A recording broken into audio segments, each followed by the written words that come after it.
Sexta-feira, 9 de janeiro de 2026. Olá, este é o seu programa Lições da Bíblia. Neste trimestre, que vai até o final do mês de março, estamos estudando Cristo em Filipenses e Colossenses. O assunto desta semana, razões para ação de graças e oração. E hoje é o dia de fazermos aquele breve resumo. Vamos iniciar com o verso memorizado durante a semana, que está em Filipenses 1:6, e diz assim: Estou certo de que aquele que começou boa obra em vocês há de completá-la até o dia de Cristo Jesus. Nesta semana, refletimos sobre a oração e as palavras de ação de graças de Paulo em Filipenses e Colossenses, que enriquecem e fortalecem nossa vida de oração. No domingo vimos que o resultado do trabalho de Paulo em Filipos foi uma nova igreja aberta naquela cidade, e o número de membros aumentava constantemente. Seu zelo e devoção e, acima de tudo, sua disposição de sofrer por Cristo exerciam profunda e perdurável influência sobre os conversos.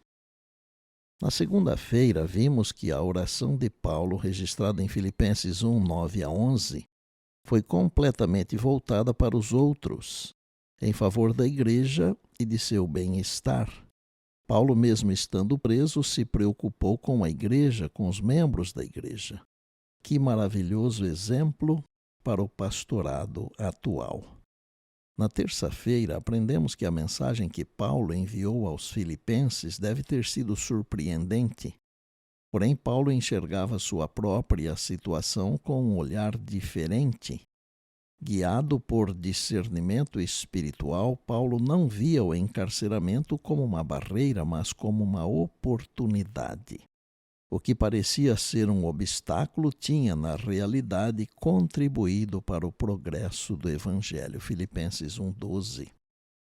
Enquanto muitos enxergavam apenas correntes e grades, Paulo via os guardas romanos como pessoas que precisavam ser alcançadas para o reino de Deus. Ele também sabia que sua prisão estava inspirando outros cristãos a se tornarem mais ativos, corajosos e animados na proclamação de Cristo sem temer as consequências.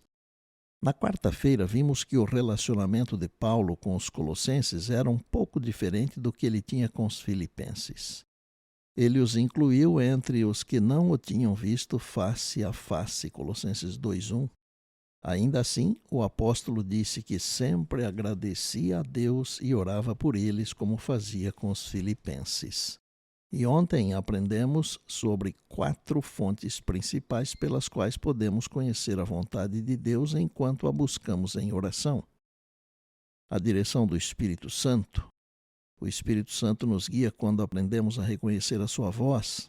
Quando vocês se desviarem para a direita ou para a esquerda, ouvirão atrás de vocês uma voz dizendo: Este é o caminho, andem nele. Isaías 30:21. A Bíblia. Uma fonte muito importante de sabedoria é a própria Bíblia, a palavra de Deus, as Escrituras Sagradas.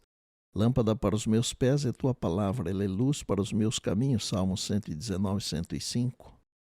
Deus nos concedeu sabedoria para os últimos dias por meio do espírito de profecia, Apocalipse 12:17 e Apocalipse 19:10. Manifestado nos escritos de Ellen White, a Bíblia nos encoraja a crer, segundo a Crônicas 20:20. E circunstâncias providenciais. A vontade e a direção de Deus podem ser conhecidas por meio de circunstâncias providenciais, em que pedimos ao Senhor que abra ou feche portas. Veja Colossenses 4:3. Finalmente, eu digo que Deus nos conceda a graça de vivermos uma vida de oração e de gratidão. E por bondade, lembre-se sempre das palavras de Jesus: passará o céu e a terra, porém as minhas palavras não passarão. Eis que venho sem demora.